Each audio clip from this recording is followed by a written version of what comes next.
do the closed captioning, they should be able to see it in their thingy if they want to. Sure, and I'll start broadcasting. Perfect, good luck. Thanks, Vanessa.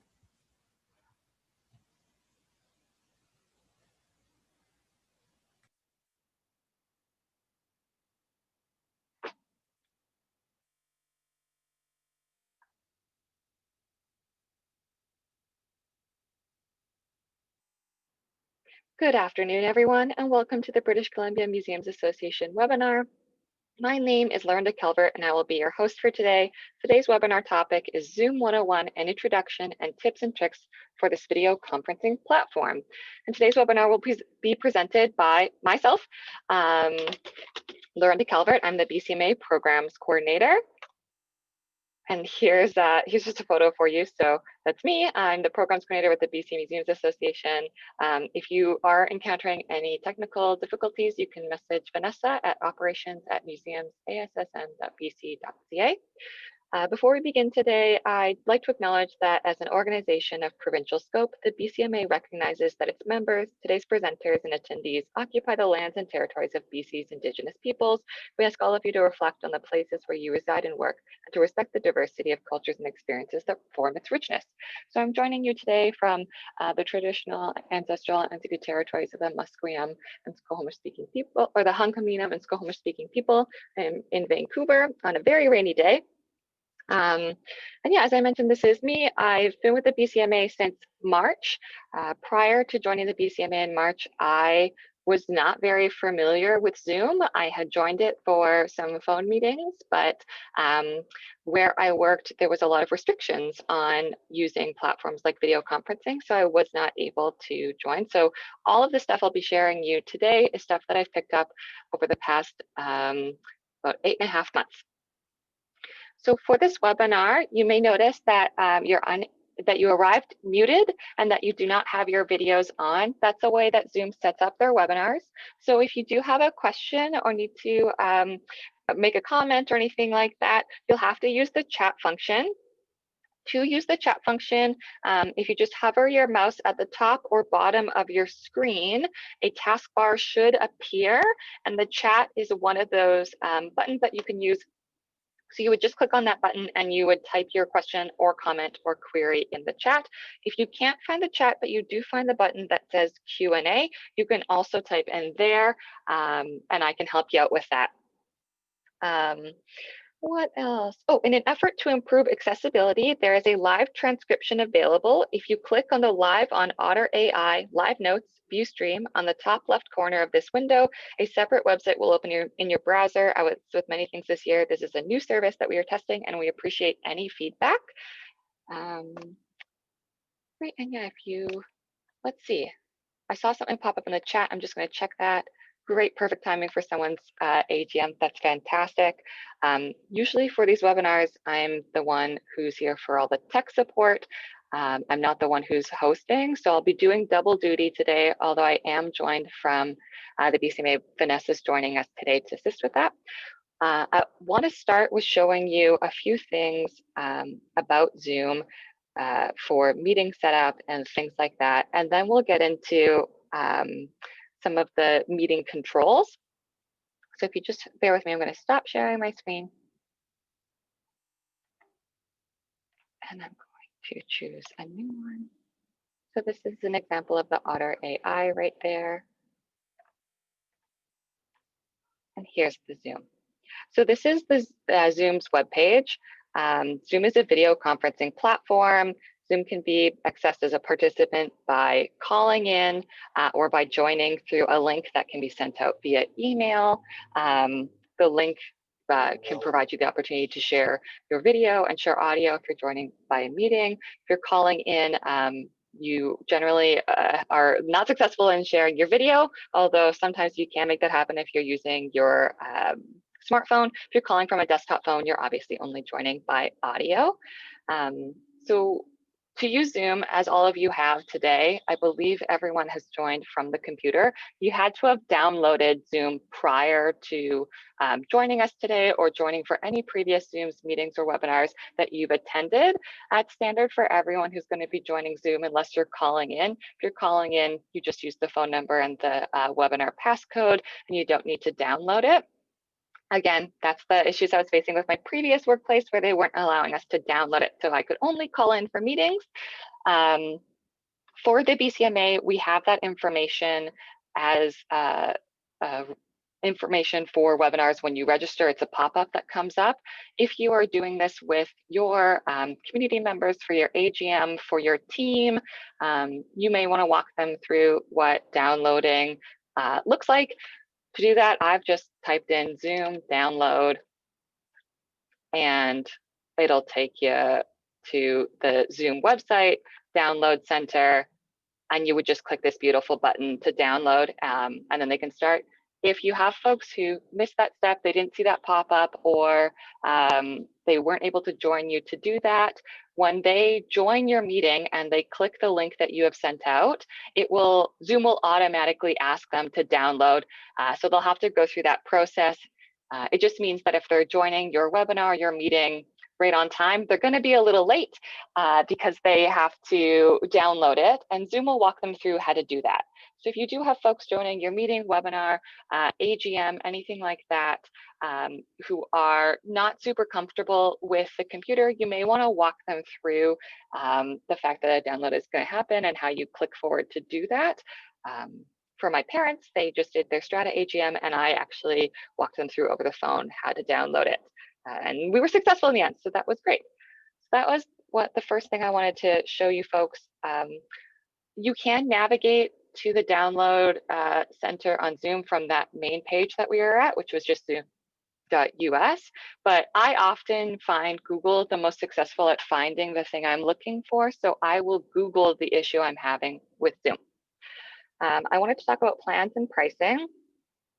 So Zoom does have a free option, but that only allows you to have meetings with a limit of 40 people, or sorry, limit of 40 minutes and 100 people.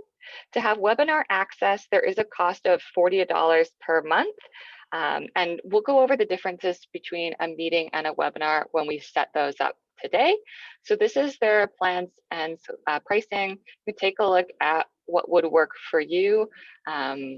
If you are just hosting meetings with teams or maybe an AGM, you probably only need a meeting. If you're doing things where you're having guests and they're going to be speaking for, over 40 minutes, and you want them to be the main focus, you might want to look at doing the webinar platform. I hope after this webinar, you'll feel comfortable using Zoom. I know for myself, as my comfort with Zoom grew, I was more comfortable using other platforms like Microsoft Teams. There's free platforms like Jitsi. You can use Skype, theoretically, although I haven't used it in the past year. There are other options out there that I think once you have a good understanding of Zoom, you feel more comfortable using those, and those have different pricing. There's a lot of free ones available that do have some time limits or some pop-up ads, and you might find that that works for you if you can't afford Zoom's costs, or you might want to see if you can go in with other organizations to cover a Zoom subscription. I think there's even some small digital grants out there available that you could use and apply for and potentially use towards your Zoom platforms. So these are the pricing options. Just make note of them as we go through our session today where we set up meetings and set up webinars. It should be clear to you on what it is that you're looking for. I just wanted to make sure that you knew that this was possible. All right, let's start with scheduling a meeting. I think that's probably the best place to go. And then we'll do scheduling a webinar, some of those features. And I'm saving what I anticipate to be the trickiest for me for last, which is that I'm going to be showing you some Zoom controls. So this is our account. I'm already logged in. You need to make an account with Zoom if you don't have one already. And even if with a free one, you need to make the account. So I'm already logged in. That's our logo there for BCMA. That was the home page right there. And then I clicked to host a meeting, or sorry, my account. My account brings me to schedule a meeting, join a meeting, host a meeting. This is our profile, blocks out our IDs, which is helpful, tells you our limits, but we want to do a meeting. So we're going to click over here to meeting. These are some meetings we have coming up. You can see upcoming meetings, previous meetings. We have a personal Zoom room that we use for just our team meetings, meeting templates. I'm not going to mess with meeting templates or things like that. I'm just going to focus on the simple things like scheduling a meeting. Click scheduling a meeting. Here you go. You can pick your topic. My meeting is going to be Zoom webinar test meeting. Here are my descriptions. Thanks for coming. Hope this is helpful for you. You pick the date. Let's say we're going to do one next Wednesday. You click the time, tells you when we're going to meet. Let's say that we're doing it next Wednesday and it's going to be an hour and a half again. That's great. Time zone, it's already set to Vancouver, so don't mess with that. But we do have some partners that have been meeting with us from the East Coast. So if I want to make sure that there's no confusion, I might look and change the time zone so that it's clear to them that we're meeting at 10:30 Eastern, which would be 7:30 for us. So you could do that if you needed. If this is going to be a recurring meeting, such as our water cooler Wednesdays with the BCMA, you can click recurring meeting, daily, weekly, monthly. You can do it repeated by the day, and you can also choose by end date. So if I wanted to do weekly, repeat every 4 weeks, and it's always going to be on Wednesdays, as that's often when we host our webinars, or I'm going to say it's going to end. Let's be hopeful and say everyone will have a full understanding of how to use Zoom by June 6th. So that's when we're going to end our meeting. You can also do it by occurrences. So if you want to have 10 sessions of meetings, you can click it to 10 sessions. We use a different registration platform for our meetings and webinars. You may have a registration system already set up with your organization, or if you're using this for other things, you could use your external registration. Zoom does offer a registration system.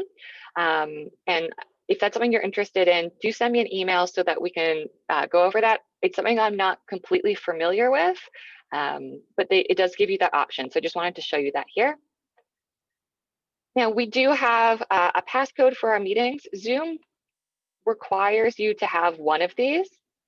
You can have a waiting room, which means that you don't need a passcode, but you as the Zoom host will need to look and see who's arriving for your meeting. There'll be a little pop-up box that comes up that asks you to admit them as a participant, and you just have to admit them. This provides you the opportunity to double check that they're people you are familiar with.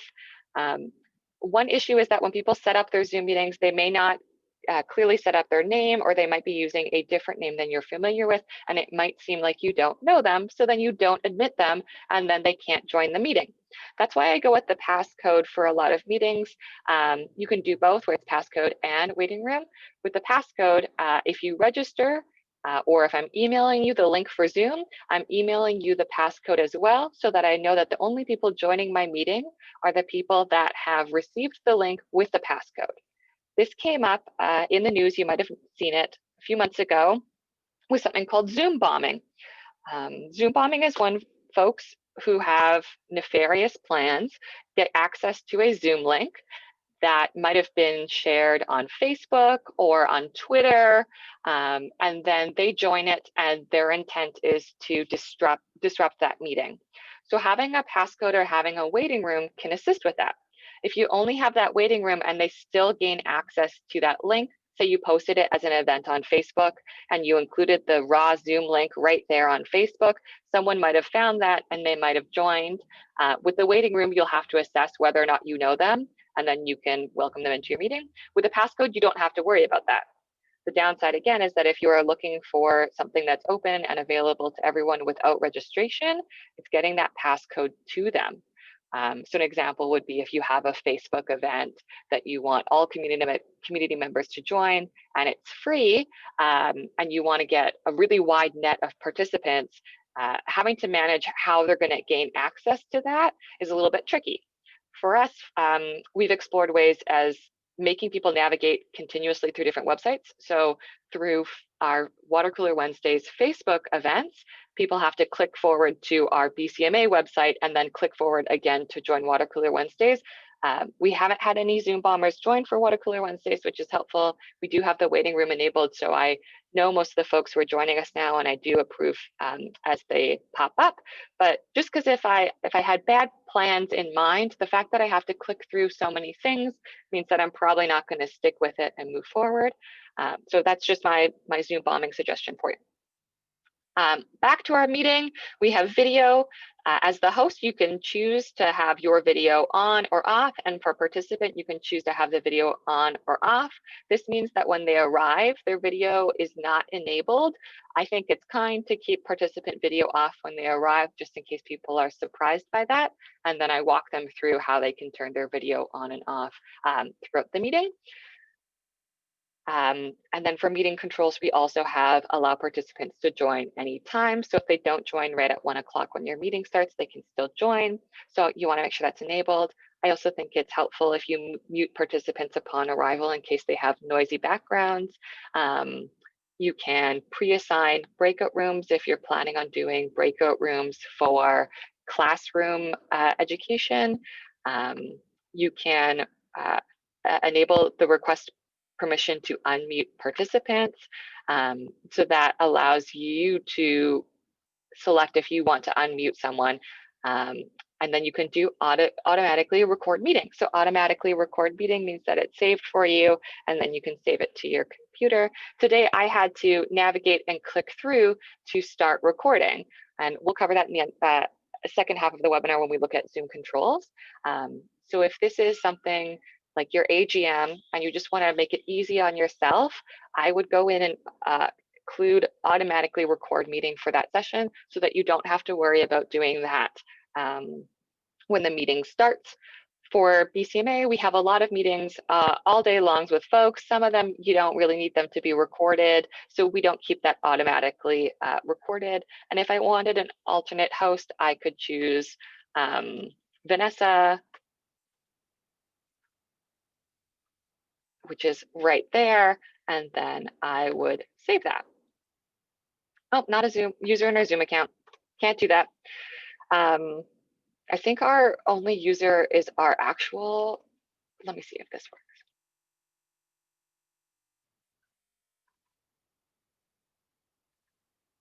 There we go.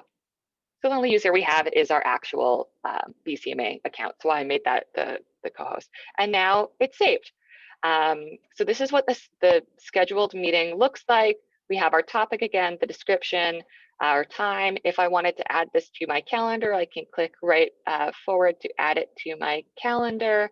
Shows all of our occurrences that we have going on. And now our passcode is hidden. All of our settings that we had enabled are able and visible here. And you want to make sure people can attend. So this is our invitation link. Zoom makes it really easy. It's got copy invitation right here. You want to select it. Here's the whole invitation. You can click copy meeting invitation and it copies the whole thing. So it covers things like we're inviting you to the meeting. This is the schedule. Here is the link. Here's our meeting ID, the passcode. And if you're calling by phone, here's all the different ways you can join by phone. Because we don't often have a lot of people joining from the US, we don't necessarily copy that and include it. So sometimes I'll just go in and copy, say, the first 3 phone numbers and go up and then copy it. But if you want to keep all of them and you can just keep all of them, then you copy meeting invitation, and then you would open up your email list or your registration platform or your Slack channel, whatever it is where you're inviting people, and this is how you get the link to them. And then they'd click this link to attend your meeting using the passcode you've provided. So that's setting up a meeting. If you wanted to have polls in the meeting, say it's an AGM or a workshop, a class, a fun trivia game, someone's birthday, and you want to ask, do a little trivia about Abigail. What's Abigail's favorite color? What's Abigail's favorite food? You can do a poll. So to do a poll, you just click add. It's important to know that you need to set polls up in the meeting when you're setting the meeting up. If you start your meeting and decide you want to do a poll, you can't make the questions mid-meeting. So you want to make sure that you go through and set them up beforehand. So here's our poll. Our poll is going to be AGM strata bylaw votes. We don't want it anonymous because I need to know which units of my strata are voting. I'm going to type my question. Do we want to allow barbecues on patios per bylaw 8?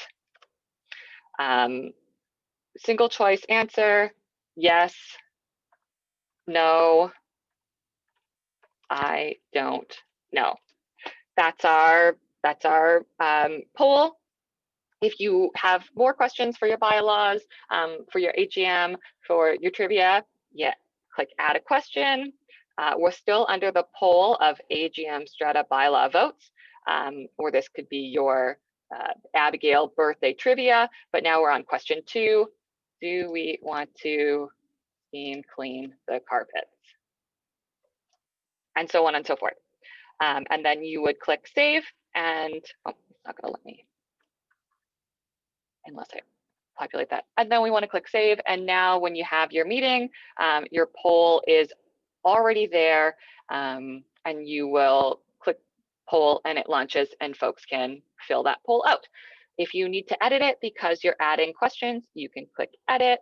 If you decided that you don't want to do that birthday poll for Abigail, you can go ahead and delete it. If you want to do multiple polls in a meeting, so we're getting to know each other, so we're going to do a trivia about Abigail, we're going to do a trivia about Lorenda, we're going to do a trivia about Vanessa, you can add a second poll. Lorenda trivia. Does Lorenda deliver webinars? Yes, no, save. And now we've got 2 polls. So when you have your meeting and you are launching your polls, it will have the poll number 1 launch. You'll go through the questions. The next time you click poll, it'll launch poll number 2. You click through your questions.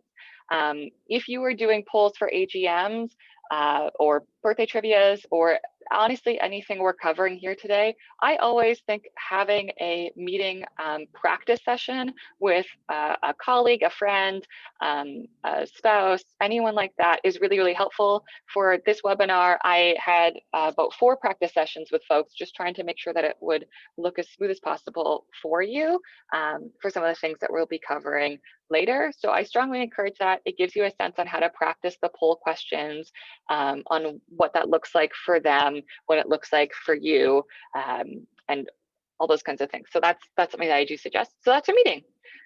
Now we want to set up a webinar. As you can see, a little green light is indicating that we're currently in our Zoom 101 webinar. Oh, I see a chat. Question here. Can you edit a poll after the meeting has started if it's set up ahead of time? Oh, yeah, Vanessa answered that. So great question. Yes, you can, but you have to do it on the Zoom website. You can also add new poll questions. That's correct. So once you have already started your meeting, like we're currently in a meeting or a webinar right now, and I'm still able to navigate through my desktop. So you would just minimize the Zoom screen. You'd have to open your Zoom account, and then you could go in and edit it. With webinars, you can't edit the same way, I think, once they're started. Let's see. Oh no, it let me open it so I can edit it. That's helpful. So here's my webinars. Again, here we are. Oh, another chat. Sorry. Oh, and there's a question in the Q&A. Thanks, Vanessa, for bringing that up to me. Do I practice on an actual meeting or a different one? For webinars, I practice on the practice webinar. I'll walk you through that right now when we do the webinars. For meetings, I'll set up practice meetings that are separate just to give me a sense of the issue I'm trying to explore. You can also, if you have a Zoom room, like we have a Zoom room for our team, sometimes I'll do a Zoom room and we'll just use some of the options while we're there live in the Zoom room. So I would set up a different practice meeting. So again, that would just be going through meetings and everything we just saw right there, scheduling a meeting, and I would just label it practice Zoom meeting. And I'd go through all that and I'd still do the things that I want. You can go through and start this meeting. It's an occurrence of 1 of 7 and just practice that one. So you could schedule a series of meetings, including a practice 1 or practice 2, and that would be 2 of those occurrences of our 7 if you wanted to do that. I see another, I think that's the Q&A we had. I don't see any of the chat. That's great. Thank you, Vanessa, for keeping an eye on those for me. It's a good reminder for me to continuously check those while we're going through. So here are our webinars. We have the one that we're in right now. We have one coming up on the 25th. I'm not going to end the webinar we're in right now. I can click through to the webinar that we're currently in. And here is our title, our description, the date, our password, how I'd set things up. I have a Q&A and I enabled practice session. We had our invitations. I have a bunch of test panelists and how I invited you, but let's go and set up our own webinar.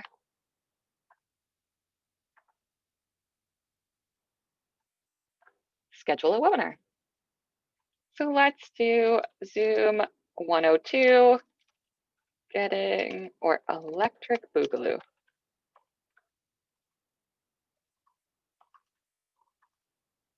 It's Zoom, the sequel.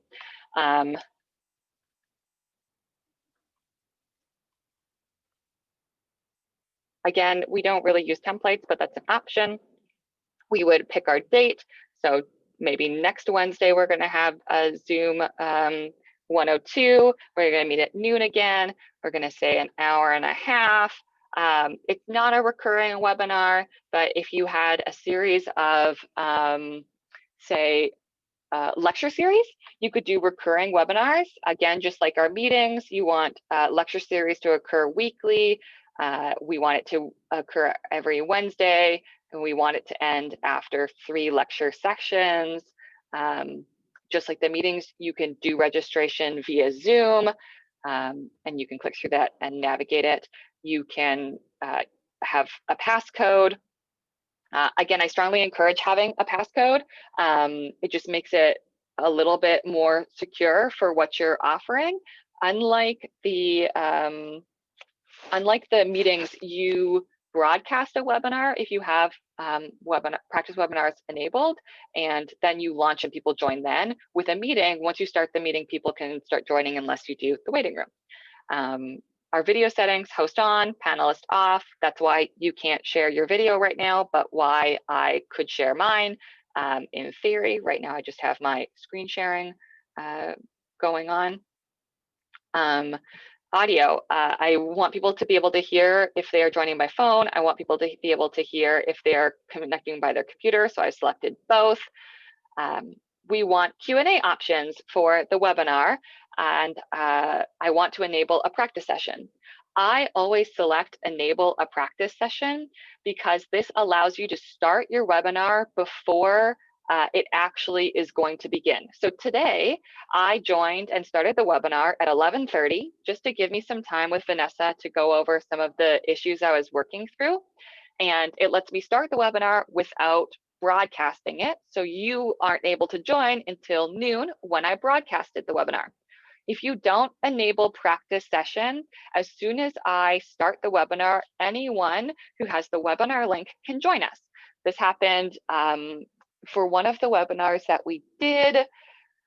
I think it was our digital programming with Michael Unger at the Space Center, because we didn't do a practice session. We just knew that we were going to meet at noon and join, and we were both comfortable with Zoom. But it meant that when I started the webinar at 11:45 to check all my controls, I had people joining me at 11:45, even though I didn't think that they could join me until noon. Enabling practice session also means that you could have practice sessions a week before your webinar, a month before your webinar. You can have a practice session a week before the webinar starts with your webinar speaker, which is what we normally do. We'll meet with our webinar speakers a week before our webinars start. We go over screen sharing, we make sure that we can hear their audio, and then we join about 15 minutes before the actual webinar start time just to try those things again. And you can do as many practice webinar sessions as you want, as long as you have a practice session enabled. And then when you start your webinar, and you have to click through at the taskbar broadcast. So the taskbar that you have where you mute and unmute, one of those buttons when you're hosting a webinar is broadcast. Zoom also has now added just a little thing in the middle of your screen that says your webinar is not live yet, and click here to start, and that's where you would click to start your webinar. So that's something that I strongly suggest you do. It just gives you a chance to get there and ready before you start. Again, you can automatically record the webinar. You can request permission to unmute panelists. You can set up alternate hosts. So this is our webinar right now. I'm just going to leave it as we have made it, and I'm going to click schedule. And now when I go and I look at my webinars, we have Zoom 102 Electric Boogaloo. We're going to click on that, make sure everything looks correct. And what I'm going to do is that I'm going to have some panelists. So maybe for Zoom 102, the sequel, I'm going to be joined by Ryan. So I'm going to make Ryan's name there. This is the name that will pop up when he joins the webinar, and I'm going to make Ryan. I'm not actually going to fill this in because it'll send them an email. I'm going to make it my email. And then you can add as many panelists as you have. This is the link that they will use to join the webinar for practice sessions, and also the link that they will use to join for the session. And it sends the invitation via email immediately once you click save. Or if you don't want to do that, you can unclick this. It just means that you'll have to email the invite separately. I almost always add it as an automatic invitation. The thing that you want to be aware of is that when it emails them, it will use the information of the webinar. So our Zoom 102 webinar is next Wednesday at noon. And if I haven't already spoken to Ryan, my panelist, to let him know that I want to do a practice webinar on Friday, he's just going to think he needs to join on noon November 25th, which I think it's the 25th next Wednesday, and that's what he's just going to do because that's what the invitation will say. So I'm not going to send it. I'm just going to click save, and I'll show you what that means. So we have our invitations. Just again, copy the invitation. This is exactly the email that Ryan, my panelist, will get. So this is where he's going to think that he only needs to join November 25th at 12 noon.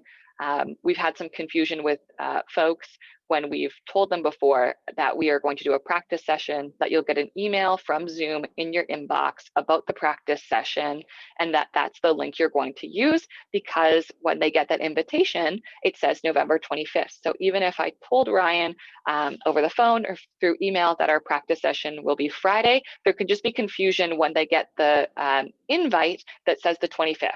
Unfortunately, there's no way to change the automatic invite to have details about a practice webinar that's prior to the actual webinar. So that's where you might want to deselect the automatic invitation sent to all panelists immediately box, because you may want to cover that again with them, and you would just deselect that. You would save it. You would copy your invitation like we just covered.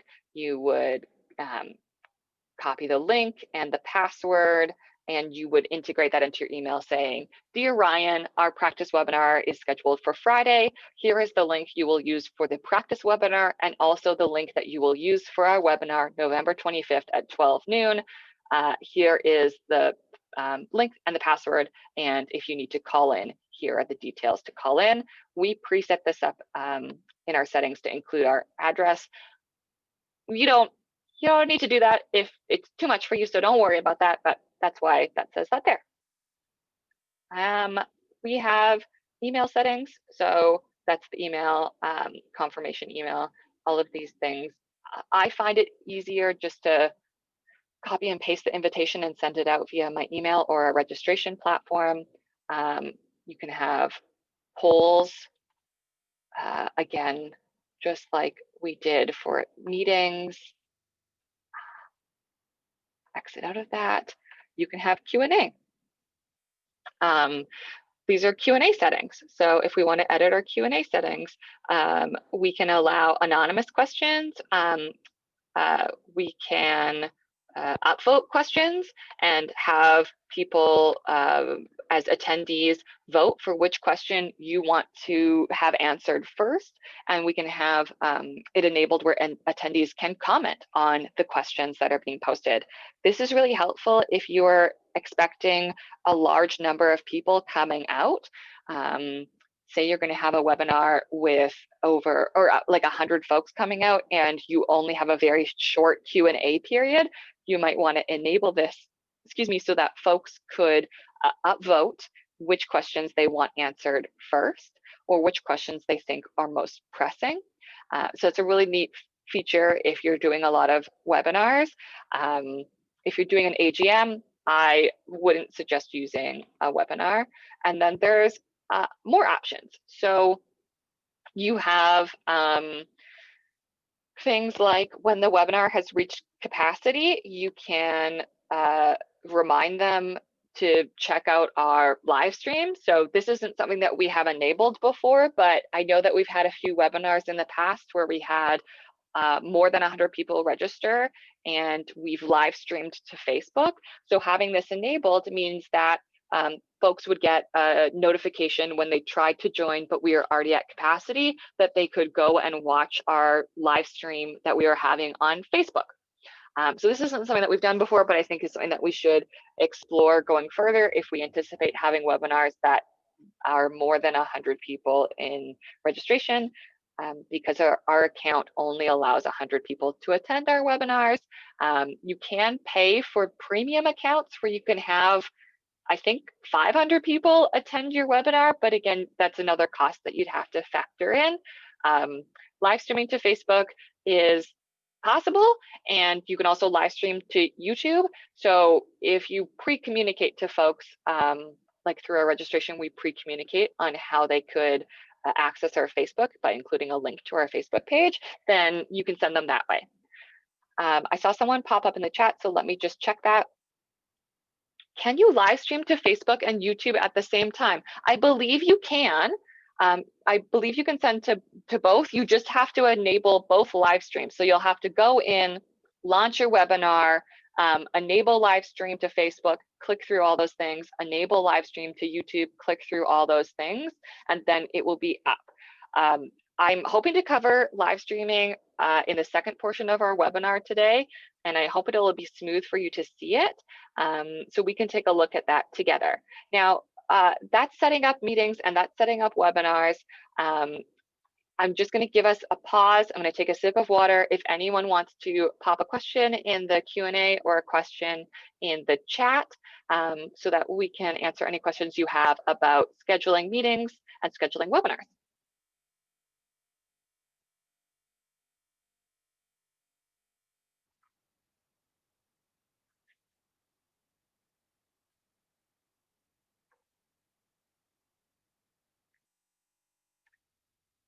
Great.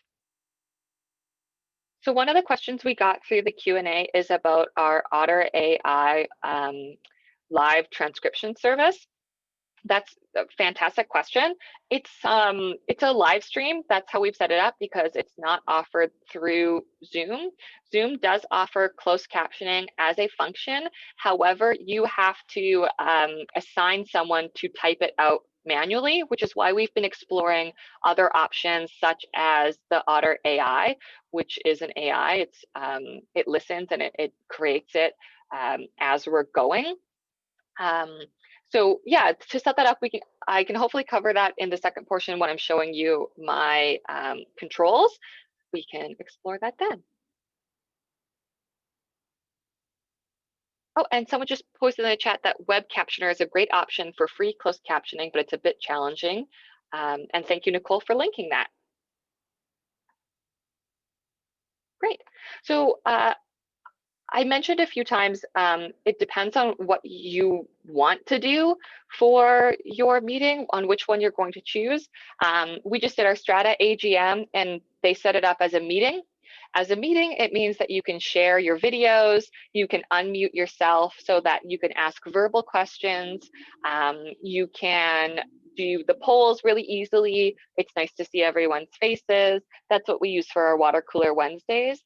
The point of the Water Cooler Wednesdays is so that we can connect and hang out. So I want to see your faces. I want to be able to see you unmute and mute. We use the webinars where you can't show your video and you can't unmute yourself because we know that it's going to be 40 minutes or an hour of someone speaking and then the Q&A. And it just makes it easier to not have to worry about people accidentally unmuting themselves and interrupting or having all these videos going. It means that the main focus is on the person who's sharing their screen or sharing their video.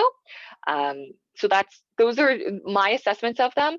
The more comfortable you get with Zoom, the better your decisions are on what you think will work for your platform. For our conference, we used meetings more than webinars so that we can create that sort of connection where you can see people's videos and hopefully have a really engaging chat where you're chit-chatting with people, but also posing questions. So that's just my summary of it.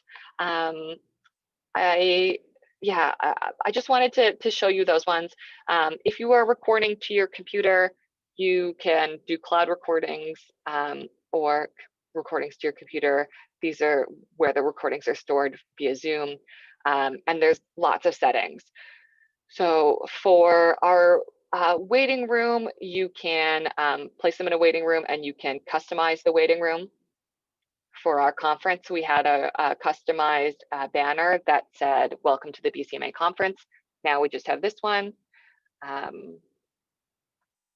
You can do meeting passcodes, webinar passcodes. There's just so much settings that can be explored.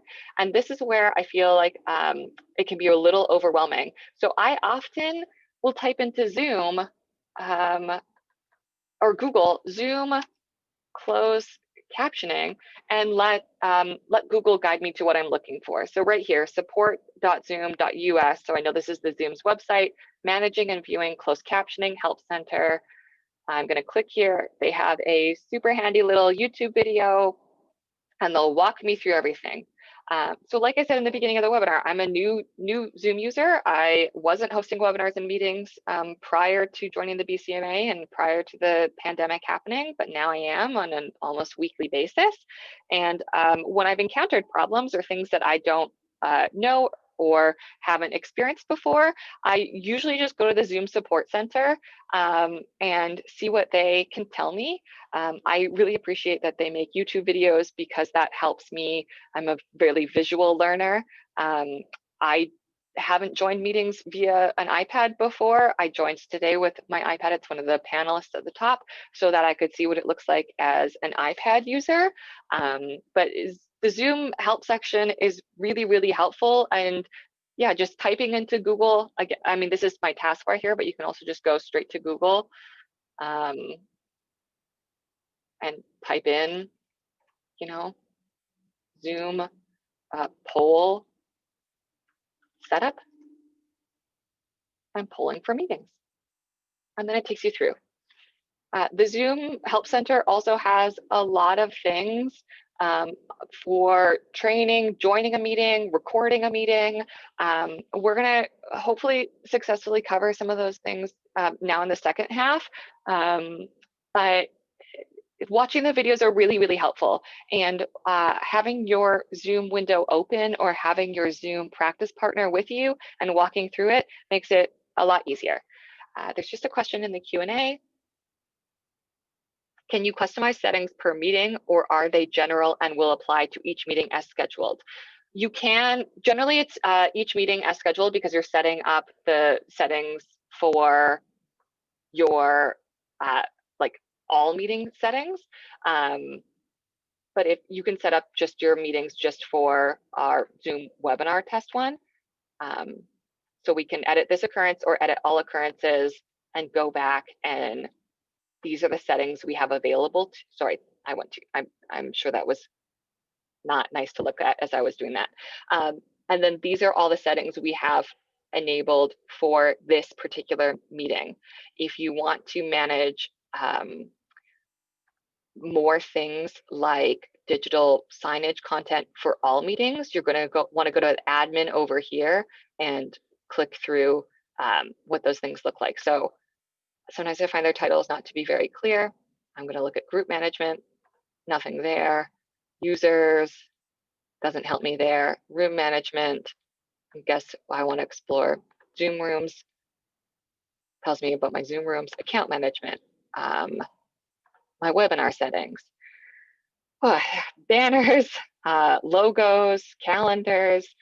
This is what I mean, where you might want to go and just Google the issue you're having and have Zoom walk you through it. So in webinar settings here at the bottom, allow hosts to live stream their webinars to Facebook, Workplace by Facebook, YouTube, custom live streaming service.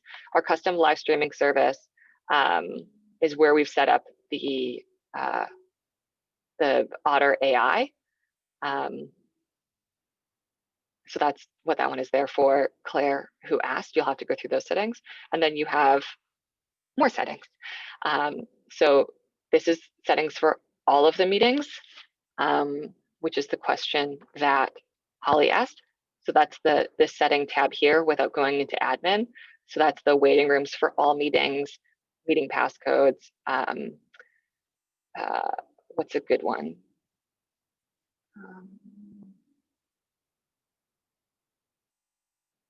Oh, okay, scheduling host video start meetings with host video on. This will enable it for all of the sessions. So I hope that that's helpful for you, Claire. I like auto saving chats. That's enabled. I enabled that back in March because we were having some really good chats in sessions where people were dropping lots of really good links. So I enabled auto saving, which means after every single Zoom meeting that I've hosted, when I exit, I have a little file that pops up that is the chat. I almost never look back at them again because we've been having so many meetings now where it's just like our staff meeting and we're just answering things because we had to mute because someone was knocking on the door. But this happens for all meetings now. Yeah, so again, these are more advanced settings. If this is the kind of settings that you're interested in covering, I can host a Zoom 102 session and we can go over stuff like that. Remote control is something I've used for webinars before. It's one of the options I have possible at the top of my screen as a webinar host. I can assign remote control to one of the panelists and they can take control of my screen. We've used this when panelists were having issues sharing their PowerPoint and they wanted to be the one to click forward. We've also struggled with that before where people were unable to properly have remote access and click forward on my webinar. So it's definitely one of those things you want to try out. Tammy's just asking a question, have you used the whiteboard feature before? I have not used the whiteboard feature before. I don't know if it's an option through webinars. I think it's only an option through meetings. If that's something that you want to try out, Tammy, I'm happy to meet with you and we can explore that together. Great. Okay, I'm just going to check my notes and see if there's anything more I wanted to cover meetings, webinars, polls, votings, Q&A, breakout rooms, recording, live streaming, Zoom bombing. Okay. You're welcome. I'm going to stop my sharing in just a sec. Let me go over breakout rooms. So we don't have breakout rooms possible in a webinar because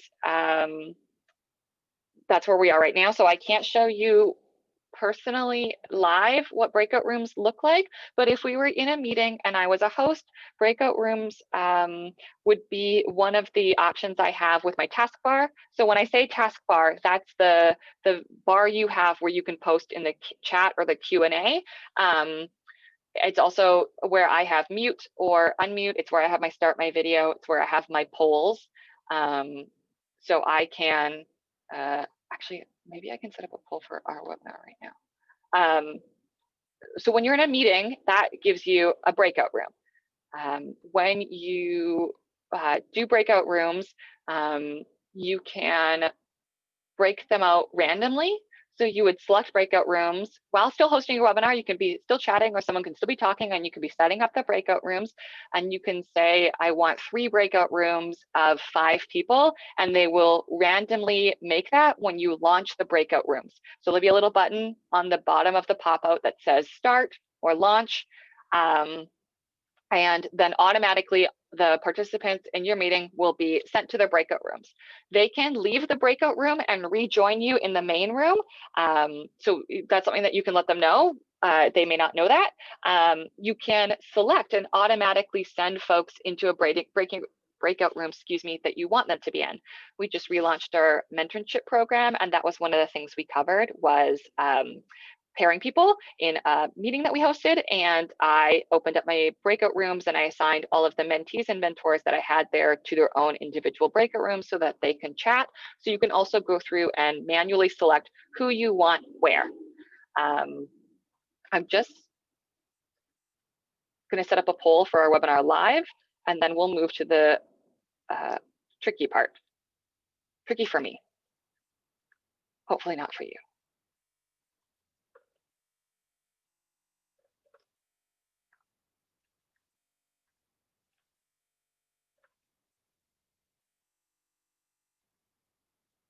Okay, I just set up a poll for our webinar, which now I realize you may have seen. So I'm going to allow panelists to vote and launch the poll. So I just launched the poll for our webinar. I can see that attendees are viewing the questions. I've had 8 people fill it out, 9 people fill it out. We did this for our Strata AGM. This is how we did voting for all of our bylaws, was using polls that were pre-set up by our property management company. We had a few folks joining the AGM that had never used Zoom before, so the property manager just had to repeatedly remind folks that there is a pop-up in your window and that we were providing you time to vote. If you can't see it or don't know how to use it, then you could unmute yourself and vote, or just send a message privately. Tammy just asked a great question.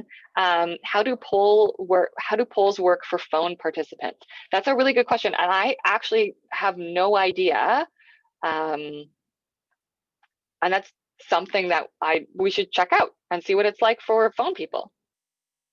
So the poll's been up for a minute. I see 16 out of 22 participants have filled it out, and I'm going to end the polling right now. Ended polling, and I can share the results. So I'm going to share the results so that you can see it.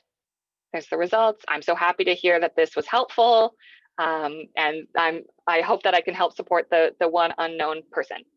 I'm going to stop sharing results, and then you can relaunch polling. So I could relaunch polling as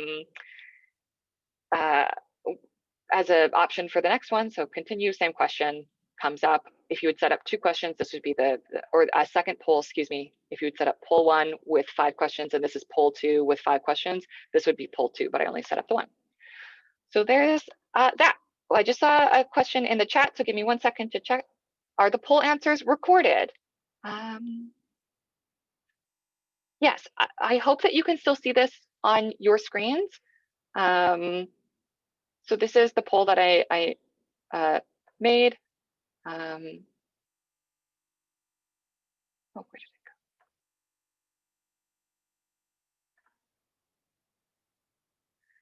Poll has ended. Total questions, 1 question, anonymous. Oh, this is not what I'm looking for.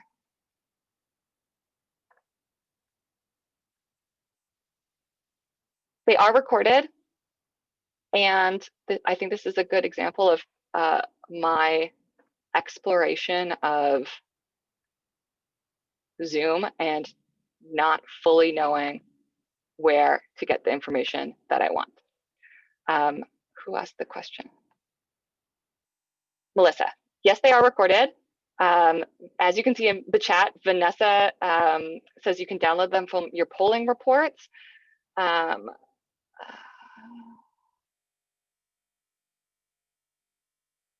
Which is somewhere.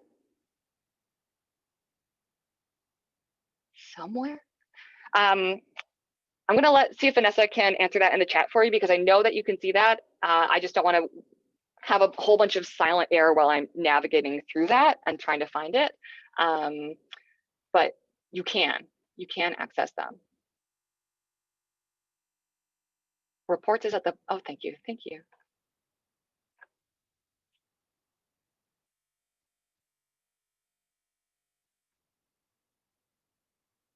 There we go.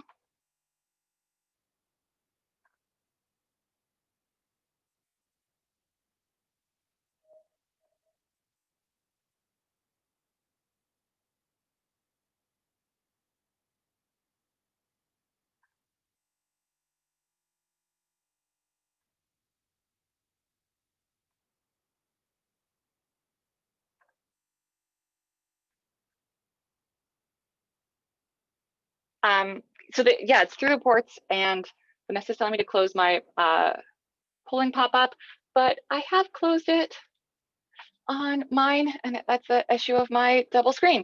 So yeah, sorry, the reports through account management reports. I selected webinar, registration reports, attendee reports, performance reports, Q&A reports, poll reports, and then I selected the date and the webinar I wanted, and it downloaded it as a sheet. So that is an option, and we figured it out together, and I'm happy we were able to do that. And thanks for reminding me about my pop-up, Vanessa. Okay, I'm gonna stop sharing my screen now. And this is going to be the trickiest part for me. What I want to do is I want to show you Zoom controls. So when we launched the webinar and I shared my PowerPoint, I shared my screen, I selected my PowerPoint, and this is my PowerPoint that's filling your screen. It's indicating to you how to use the chat function. The chat function is found on your taskbar. The taskbar can be hidden at the top or the bottom of your screen is where you have to hover your mouse for the taskbar to pop out. What I really want to show you is what that taskbar looks like. The problem is that Zoom automatically blocks it for pretty much everything you're doing. If you're screen sharing, it's not included. Anytime I've tried to show it, I've had to take screenshots of it so that people could see what it looks like. So taking a photo of my computer desktop. Even with some webinars and sessions when you're screen sharing and you click through these tabs, for the participant, what they see, is a big black box covering part of the screen because Zoom wants to hide the participant list. It wants to hide the Q&A. So what I've done today that I'm hoping will work out but might be quite complicated is I've set up a additional software that is a video of my desktop. So when it's a video of my desktop, it's different than screen sharing. It's going to take a video of entirely everything I'm showing. So if you just give me a second, I have to switch headphones and use my second computer. So if you can just hold on 1 sec, hopefully we can be successful with this.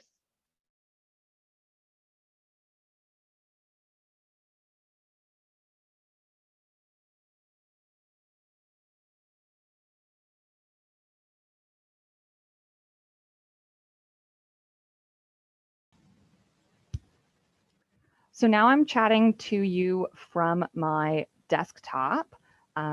Hopefully you're not getting crazy echo. What I'm going to do is I'm going to screen share and I'm going to start my video. So now, oh, thank you, Maureen, for letting me know that the sound is good. So now what you see is my screen share of the PowerPoint. Again, that's me. And that was the chat. But what I would like you to do, and this is the tricky part, there should be a smaller screen, which might be outlined in green because that's the one that I am talking on. If you are on your iPad, it will be the picture-in-picture. If you tap on that in your iPad, it should enlarge. If you are joining from your computer, if you go to the top right-hand corner of your screen, there's a little box that looks like one of those movie clappers that says View. If you click on that and click side-by-side speaker, that might bring that other window up a little bit larger for you, or I'm going to try to pin it. The tricky thing here is that I don't really know what it looks like for you. So I struggle in making sure that the screen's going to be the biggest. So I've made it spotlight. I hope that that makes it larger for you. Yeah, I don't. If Vanessa can let me know in the chat if that looks fine, okay for her. This is the thing that I was struggling with. Vanessa and Ryan and everyone joining me trying to help me out. So when you look at my screen from the desktop, it should now show you that I am navigating through the top bar here. Hopefully it's not backwards for you. This top bar for me, because I'm the host, shows mute, stop video, participants, Q&A. I see the chat.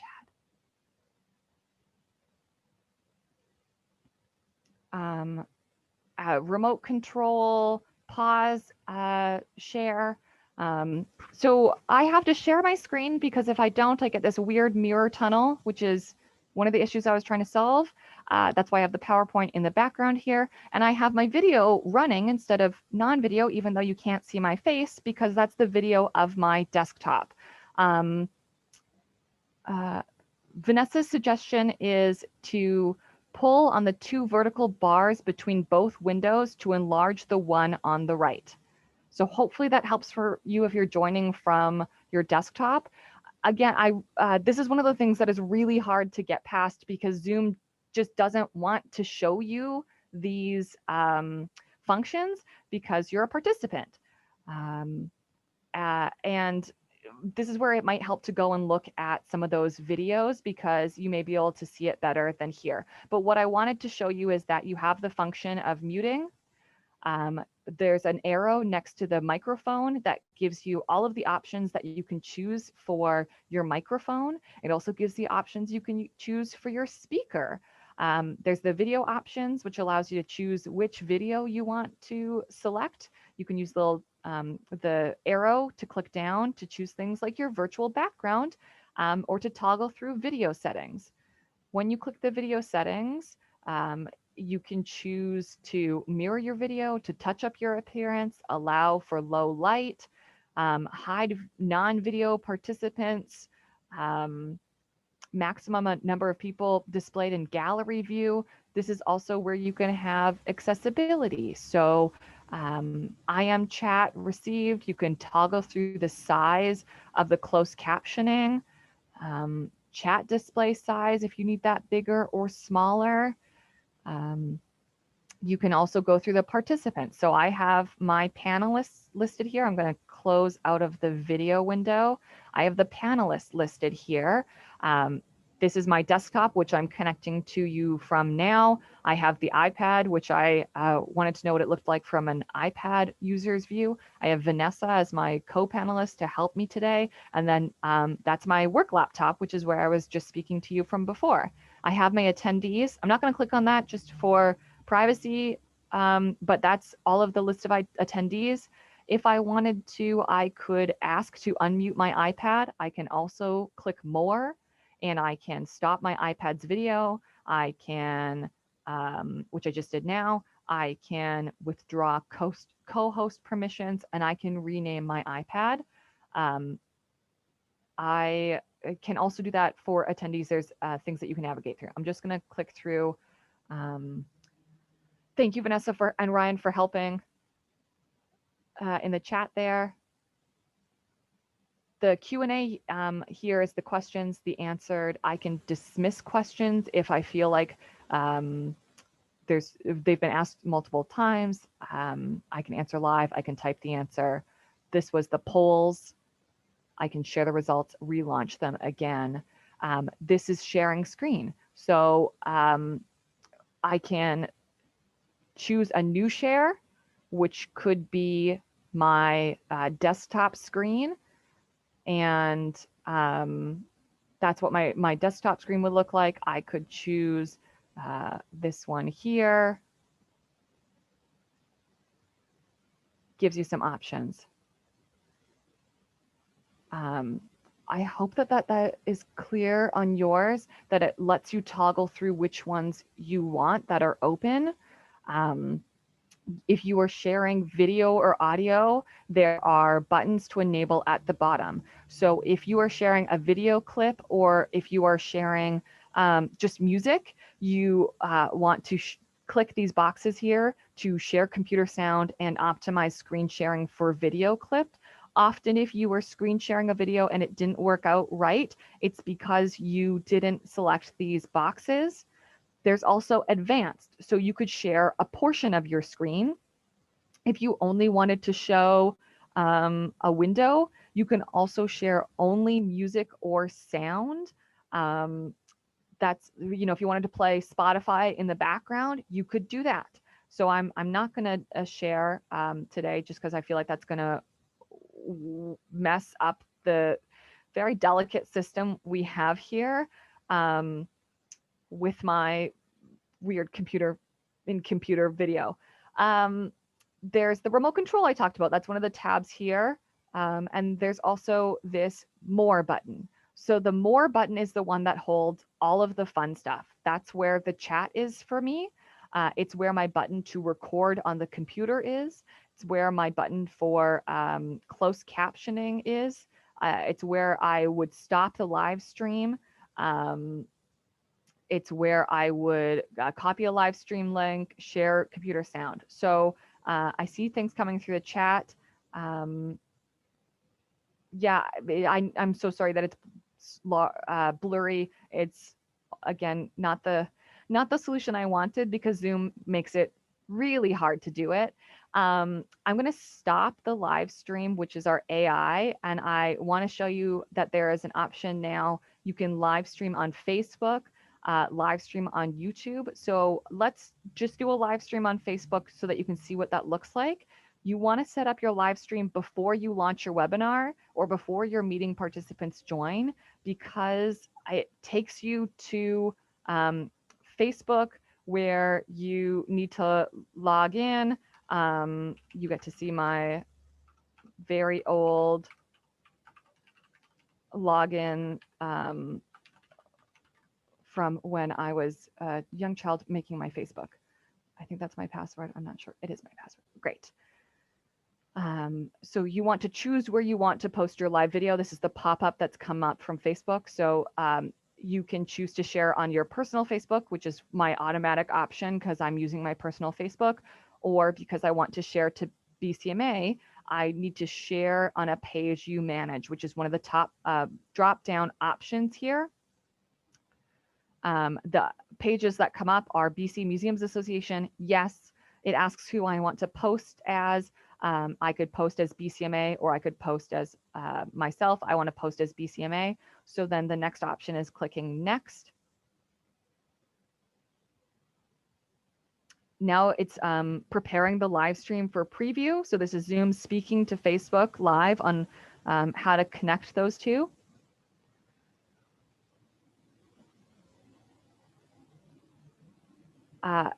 This is what it looks like now it's not live yet. So I want to do a title, Zoom 101 test stream.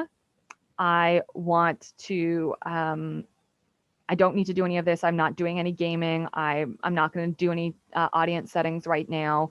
Afterwards, you can go back to your Facebook and make a thumbnail for the video so that it's not just the Zoom one if you did some promo videos. And then there's a bottom here at the bottom left corner. It's blue for you for all of those that have blurry screens that says go live. So when you click go live, it's going to set up your webinar for Facebook Live. That's the text that says there. It says Zoom and an arrow to Facebook Live. Again, this takes a little while, which is why you want to set it up beforehand. And now we're looking at my Facebook page. So I'm just going to go back to my webinar. New share. Oh, no, it didn't work. And sorry for the mirror. There you go. Now we're back at our PowerPoint. So that's definitely why you want to set the Facebook stream up beforehand because it's not a smooth setup. Also, that series of infinite mirrors that you saw, that's the challenge I was trying to get around with this video of my screen because it's making a video of itself. So it panics and just goes on for infinity. So that was live streaming to Facebook. There's also live streaming to YouTube. We haven't live streamed to YouTube before, but it would be very similar setups. I strongly encourage you to practice live streaming to your YouTube page or to your Facebook page. Just go in and delete the video when you're done. I'm going to do that for this one. I'm going to go in and delete the video because it's a test one. So right now I'm just going to click stop live stream so that it's no longer live streaming. I'm going to move back to my laptop so that it's easier for you to see. So I'm going to stop sharing and turn off my video of this one. Hold on 1 second while I mute myself and switch computers, and then we'll head into the Q&A.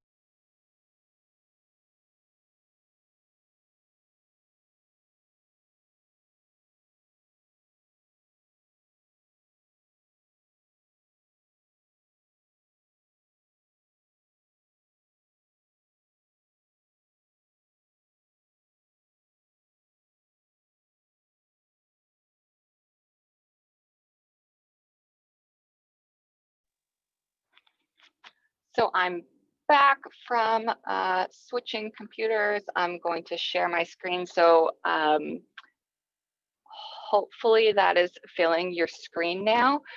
Again, I just want to apologize. I know that that's not as helpful as I wanted it to be. It's a huge obstacle with Zoom is to show off those controls. And I'm happy to practice with you. If you want to email me, we can go through some practice. Again, those there are videos on Zoom support where you can watch videos on how to do that, which makes it a little bit easier. They'll be less blurry than mine was. So now I just want to bring it to some Q&A. If you have any questions, please drop them in the chat or the Q&A. I see that there has been some questions going on while I was showing that screen. So yeah, please pop some questions in the chat and the Q&A, and I'm happy to help you in any way that we can.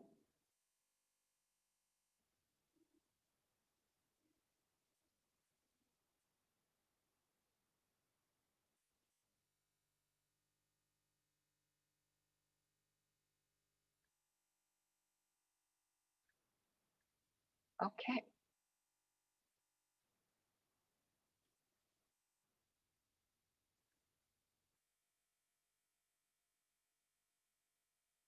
Does Zoom have the capacity to call out to multiple people? So are you asking about if you are doing phone meetings?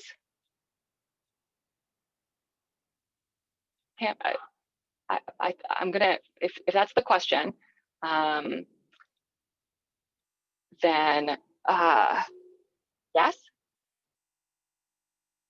Oh, okay. So Tammy's question is, does Zoom have the capacity to call out to multiple people? Uber Conference, for example, lets one volunteer reach dozens of clients. Yeah, Yeah, so if I was hosting a phone meeting, as long as those clients received the link on how to phone in, then I just have to start my meeting the same way that I would other meetings that we showed you, launch the meeting via the Zoom platform, excuse me, and then they just need to call in. So you could have those people calling in. I don't know if there's a phone capacity on how many people can phone in, but then yeah, you could have like 6 people calling in and you're just hosting the meeting. You can also host a meeting, I think, using, like, I could use my iPad to start a meeting as someone who's calling in, although I've never done that, so I'm not 100% sure.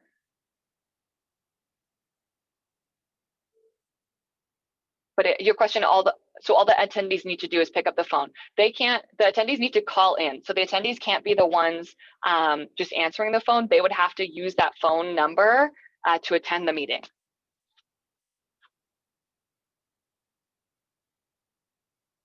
No problem. If you want, I can, again, take us back to those Zoom invites so that you can see the list of phone numbers and the links to join if that's helpful.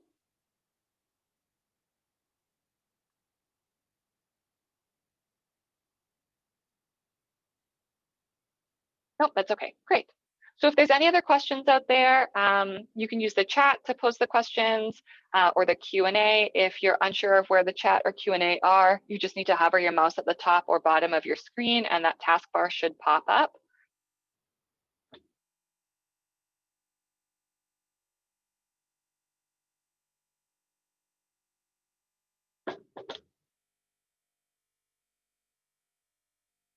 I'm not seeing any more, and that's okay. I hope that this was helpful for you. There's a lot of interesting things in that more function. That's also where you can pause recording. Are the Zoom meetings and Zoom webinar billed separately? Yeah, so the Zoom webinar is something you have to pay for. You can't get Zoom webinar for free. You can get Zoom meetings for free.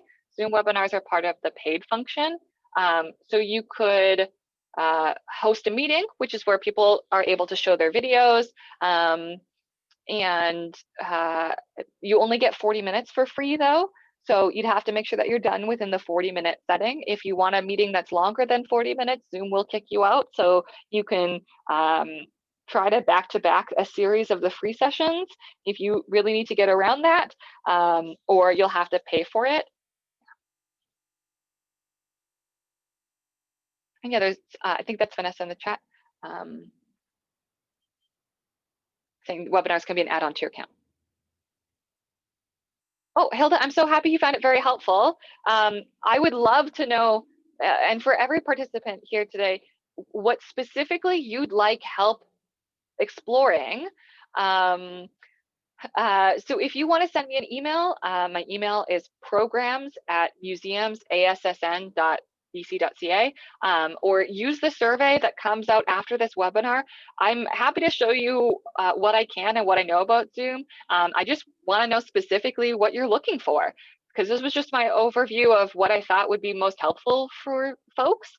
So please let me know what it is you're looking for so that I can tailor another one that suits your needs. And I really strongly encourage you to practice or just play around with it. The more you use it, the more comfortable it becomes. Oh, Hilda, post-event surveys. Sure. So for us, our registration system allows us to send automatic emails for surveys. So if you're looking for surveys for Zoom sessions, I would see what kind of survey options you already pre-use, like SurveyMonkey is an option, or things like that. You could also use Google Forms and then send it out that way. I'm curious if you use Zoom registration, if there would be a way to send post-event emails via Zoom's registration platform, but you would probably still need to provide the survey for that.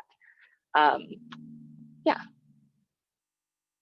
Awesome. Well, I don't see any more questions coming in through the chat or the Q&A. I hope that was valuable for you and helpful. I'm here to help you anytime I can. Please reach out. If you're interested in joining us for the rest of November, we do have another webinar coming up next Wednesday called Digitization, Do It Right, Do It Once. If you have any suggestions for any topics to be covered in 2020 and now 2021, or wish to present one yourself, you can email me at programs@museumsassn.bc.ca. My email there is also the email to reach me for any Zoom questions you have. If you really want to go over live streaming to Facebook again, I can send you some screenshots so you have that in hand with you. I'm happy to help you any way I can. And we do have a survey coming to your inbox. It should be in your inbox tomorrow. It's an automatic email that gets sent. If you don't get it, again, just reach out so I can send it your way. Filling out that survey lets us know how we're doing, how we can improve, and how we can better support you. Really helps me guide my year coming ahead. And do consider joining us in 2020 and beyond. Become a member of the BCMA. You have funding opportunities, free webinar participation, reduced registration fees, and access to Pro-D resources like the Roundup magazine, regular e-newsletters, and access to job postings, and so much more. That's the end of my webinar today. I hope you found it helpful. It was really lovely to spend this hour and a half with you, and it gave me a good opportunity to dive deeper into my understanding of Zoom and how to display it for you. And I hope you have a really wonderful afternoon. Thank you for joining me.